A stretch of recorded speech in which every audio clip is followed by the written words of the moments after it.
Hello YouTubers, this is a response to Robert Llewellyn, who's Crichton from Red Dwarf and other things. He put a little video about bankers on recently, and I was quite relieved to see that he has an absolutely filthy mouth, and for this I'm going to give him the title of an honorary Welshman. Because we've all got filthy mouths in Wales, and I don't give a fuck who the fuck thinks I've got a fucking filthy mouth, because I say fuck all the time, and I think it's my right to, as somebody who comes from Wales, because living in Wales is pretty fucking depressing at times. So anyway, he was talking about bankers. By the way, that's my dog who's eating the food off my plate. So the banking system. One of the reasons that banks sort of lend money, or are allowed to lend money, is based on the Bank of England principle, which is also used in the Federal Reserve System and a lot of banks around Europe. And it's this little trick of being able to lend money that doesn't exist. And what they do is they say, well, for every pound that the bank owns in capital, that they can then lend 11 times that amount. So they can lend out £11 for every pound that they have in capital.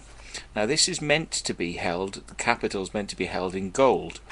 Now because the gold doesn't exist for the 11 that's been lent out, when you get this system in place, it allows for things like inflation, and of course, because you don't actually own the money, when you're lending out sort of money based on money that doesn't exist, it devalues the currency. So basically, you know, the more money you print, which doesn't exist, based on gold that doesn't exist, the more that you do this, the more that the sort of currency gets degraded, and this is where we have the recession crashes.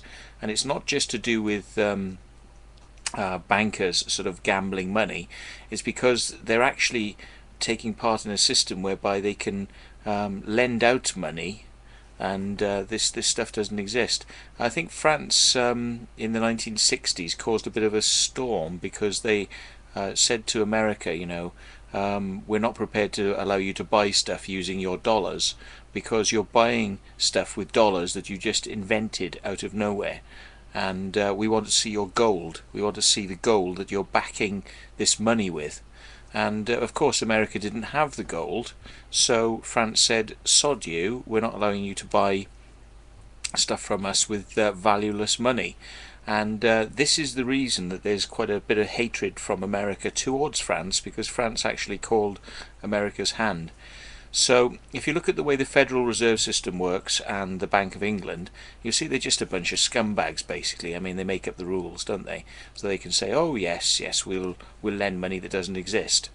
And it's the same thing with credit card companies. They can lend 11 times the amount that they have in actual funds, and then they'll try and charge you 25% interest per annum to get money back that they didn't have to lend you in the first place. So banks are just shit. Banks are just complete criminal scumbags, and I recommend everybody just taking out as much money as they can on their credit cards and just screwing them over basically, because, you know, if they can make up the rules whereby that they can lend out money that doesn't exist, why can't we all just make up the rules and just take money and disappear into the night? Because, you know, the banking system with its, oh, we had to send you a letter and that's £30. They've now got this new system whereby they'll give you an automatic unapproved overdraft that you haven't asked for. So instead of saying, oh well, I've got £1 in my my bank account, so therefore if a bill comes in which is on direct debit, which would be for £500, what would normally happen would be they would say, you can't have that money because it's you know, you just don't have the funds in your account. So they would block it, and you'd get charged a fine for having that blocked, which is fair enough. Now the latest one, which I've found myself suffering from, is that the banks will actually give out the money and then charge you 2 or 3 times a fine for this having taken place when you haven't asked for it. And this is their new system, which is apparently there to help you, you see. It's there to help you by giving you the money that you need, but also fining you ridiculously at the same time. So a friend of mine had a payment go out on his bank account, which he hadn't authorised, but it went through anyway. He got one of these unrequested overdrafts, and it was for the sum of £2,000. And the bank turned round to him and said, because it's an unapproved overdraft, which of course it is, because they've approved the unapproved overdraft without even asking you, they said, we're going to charge you £30 per £100 that you've got over the overdraft limit. So let's work this out now. £2,000, £100, £30 per £100. That means they're fining him 20 times the sum of £30.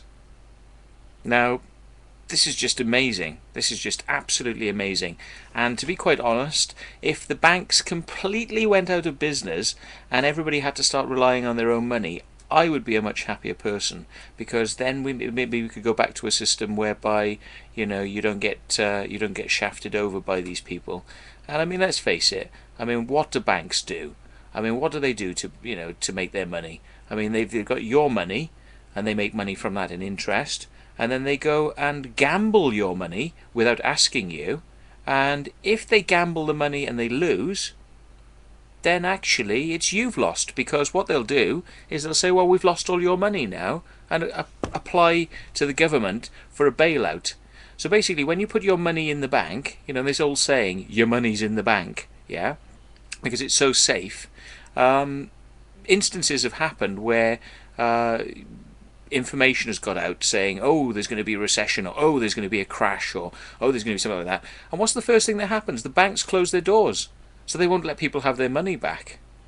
So when they suspect that people might want to come in en masse and take out their money, they close their doors.